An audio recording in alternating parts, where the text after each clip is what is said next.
Can you just kind of take us through, obviously unpredictable times right now, but just what the last 3 months have been like for you in this role? It's been a whirlwind, and it's been one of the best experiences I've ever had.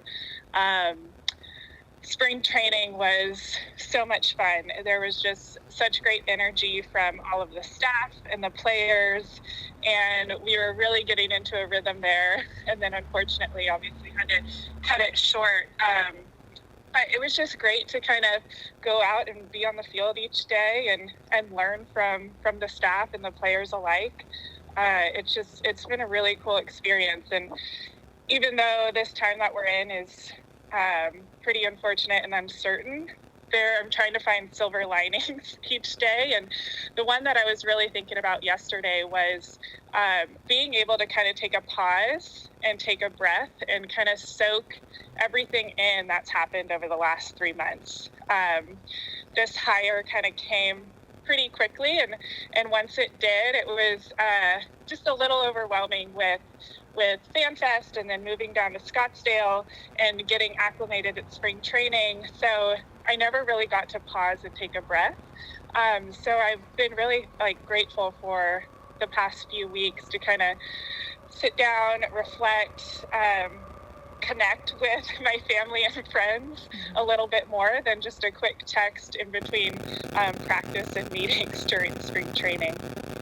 Yeah, I know that we're all used to ripping and running and being on a routine, especially as a pro athlete. Take us through, I guess, where you are now and kind of what you're doing to stay prepared or stay involved without sports actively happening right now. Yeah, so I'm back home in San Francisco. And we, as a staff and with the players as well, we're having Zoom calls pretty often, almost every single day during the week. And it's been a good kind of time to really prepare for the season, whenever that may be, but really working with a variety of coaches on some different projects, and being able to take time to really invest in those projects and really study up on the NL.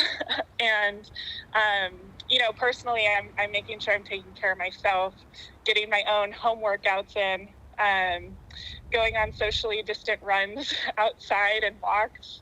And in my neighborhood, I kind of live in a really unique neighborhood in San Francisco called the Outer Sunset. And I have friends here that own yoga studios or are fitness instructors. And so a lot of them have been doing, at-home workouts over Zoom. And so I've kind of been supporting that way and giving back to them, but also getting my own workout in every single day. I'm also trying to keep my arm in shape. So I'll go to a park and throw a bucket of balls into the fence every single day, and do my own kind of weighted ball program just to stay in shape so that I'm ready to go the moment we get the green light. Yeah, that's great that you're kind of making the most of this time to kind of pause and slow down a bit. Can you just take us through what it was like in Scottsdale, kind of getting the news and then finally hearing that all sports were kind of being halted? What is that like from your perspective? You're trying to do a job, you got a season coming up, and then all of this kind of happens in a matter of days, sometimes hours. So what was that like?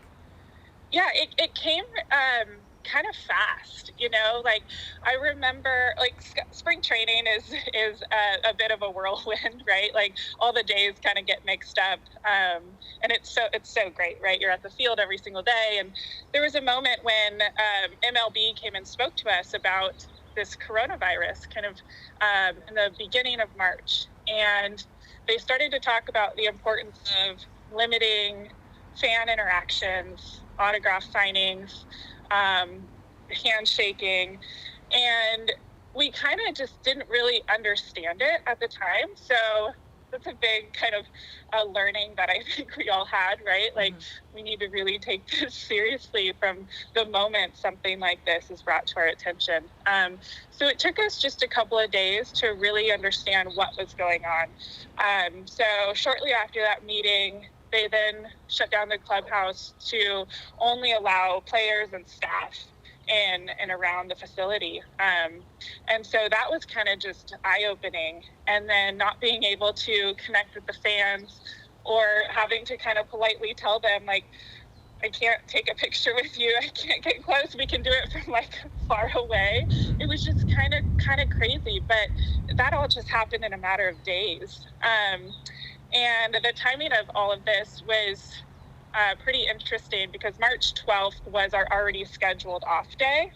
And that was the day that all of this, we got the news that we were going to shut down the facilities. And so we were kind of just all waiting for that next step. Like every hour we were getting updates on, that first weekend we were just going to shut the facility down for the weekend. It was going to be cleaned for 48 hours. Then we were going to get back in on Monday. And then we ended up just shutting down the facilities once we really realized how serious this was. So I made the drive back home shortly after that. And it's just, it's unfortunate, right? You're getting into a rhythm. We were halfway through spring, really excited about opening day and starting to play games. And we were just seeing so many positives from all of our players. And then to have this happen was just unfortunate, but it's a really kind of unfortunate time for society and the world in general. Yeah, definitely. It was kind of weird for us because, I was at the Kings game that night when everything we were watching in real time. Oh, this player tested positive. They canceled the game. This game's coming on. Oh, they're not coming out of the locker room. And then it all just kind of exploded. Yeah, it was crazy. It just, it was like a snowball. It just kept getting bigger and bigger. Yeah. Yeah. Well, important thing is that you are staying safe, your family's safe, and of course the players and everybody. Yeah, that's something, like every day I wake up just so thankful that my family and friends and our players are safe and healthy right now. So yeah, it's just a crazy time. Yeah, and we're looking at it as this would have been your debut spring training, your first season as the first woman on a staff, coaching staff in MLB history. Has it sunk in for you yet, or has this kind of thrown off the shine of it all for you? I don't know. It's sunk in for sure. And I think that, the shine is still there, right? Like I wake up loving what I'm doing every single day, even though we're not at the field or around our staff and players physically. It's just, I'm so thankful for the opportunity and to have conversations and learn from the staff and make an impact with the players and the organization as a whole. And the time will come, we'll get back on the field, we don't know exactly when that will be, but I had a great time in spring training, and it was really, really cool to see so many young girls out there and being able, before the coronavirus kind of taking shape, being able to really kind of get down to their level, talk to them about baseball or softball, whatever they were playing. I really tried to take time to talk with the girls that were there. And that was a pretty special thing to do. And I guess to answer your question, it hasn't really sunk in, because when I'm around the staff or the players or in the clubhouse, I'm just a coach. They've never really talked to me about being a girl. My gender really doesn't come up. I think that goes along just with my personality. And so it was never like I was something shiny in the clubhouse. It was, the media attention. And I understand the impact of this. This is just an incredible thing for sports. And I'm just so thankful and humbled by the organization and Gabe Kapler in general for kind of taking a chance and taking this leap. I think it's going to go a long way. Yeah. Can you share maybe some of that interactions that you had with those young girls? I mean, what was it like for you to be in that position that, I know that you've looked up to the likes of Jessica Mendoza and Jenny Finch and all that, but now you're that girl for the next generation. Yeah, it's some of the best advice that I have gotten throughout this has been along the lines of don't be the type of coach that you're not, or don't be the type of person that you're not. So I'm approaching this just as I would if, I was still a college athlete, or just a regular person walking down the street, you know, and I really try and connect with the girls and see like what it is they like. Is it that they like baseball, they like sports? Is it that they just like to have fun running around the field? Oftentimes I would be able to connect with some girls that post game they got to run the bases, and you know, just kind of talk to them and see what they like and have them open up, right? Like it's a pretty special feeling to be able to kind of see a girl and see her eyes light up when she looks at you. I think everybody would appreciate being looked at that way. And I just feel a sense of responsibility to continue to show up to the field and work hard every single day and be a good person, right? Like try and give back whenever I can and stay true to who I am, and have conversations with people and try not to just walk by them and bypass them, but really try and help somebody. I think that just having good conversations goes a long way, and that's how I connect the most with people. That was always kind of hard for me. FanFest was a little bit difficult because you're signing so many autographs and then like going through the line, right? And what I appreciated about spring training, there was a little bit more time to stop and connect, whether it was fans coming early to the facility, and hearing like their travels from Sacramento down to Scottsdale, or hearing about their daughters that are playing baseball, or some moms out there who are the only female coaches in their son's little league organizations. I think that's just incredible. So I'm easily inspired, and I get inspired by stories like that. So as much as I may be an inspiration to some, I'm inspired just by so many people and so many stories like that. So that was really, really cool to have those conversations with people and allow them to open up. You know, it was really cool to hear those stories, because I don't think they could really talk to too many players or staff about, you know, hey, I have a 7-year-old son. I'm the only female coach in the Little League organization, and it's hard, you know, and I don't think they'd be able to really have that connection or conversation with the player or staff. And those conversations to me were really impactful and meaningful throughout spring. You mentioned people coming from Sacramento to Scottsdale, and you are seemingly, you know, among the people in the Northern California area who have been trailblazers, between Katie Sowers and Nancy Lieberman with the Kings, and now you. I mean, what is that like about this region, or maybe the organizations up here that give women an opportunity to make history? I think it's just a really good move, right? I just never understand why people would limit 50% of the population for roles, right? Like if we're specifically talking about sports or even business, to put yourself at a competitive advantage, you want to have a pool of the best candidates possible to choose from. And regardless of gender, like I just think it's so important that that pool is now growing and these organizations have more people to choose from. And, you know, it's just the right move. And I think that these organizations are taking some proper steps in building their competitive advantages. What has been the most exciting part of this transition for you? You are part of the organization in a different role, but to move into this space, what's been the most exciting thing about it?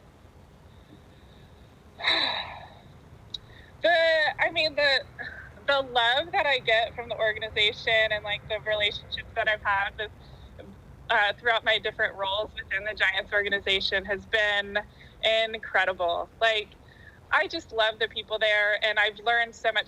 I grew up in the organization, you know, and to just feel the love from everyone and the support, like, I make mistakes a lot, and I think you learn so much from failure, and I'm just not scared being in this role because of the support that I have from the organization, my family, my friends.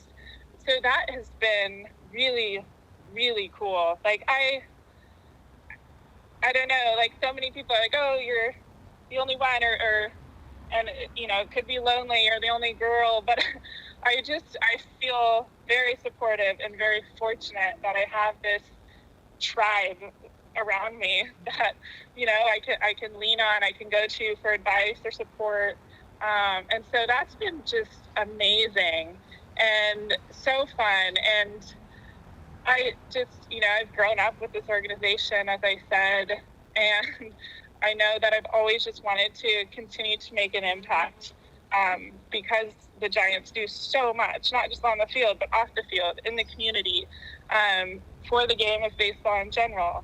And to be a part of that is a really, really good feeling. So I go to bed at night just so thankful for the people that I've gotten to learn from and continue to learn from, the support that I have, the love from all of my colleagues, former coworkers, and the staff is just, that's been really, really exciting. Did you want to be anything specific when you were growing up? Even as an athlete, you might entertain some ideas outside of sports. Was that in you, or what did you see yourself being when you were little?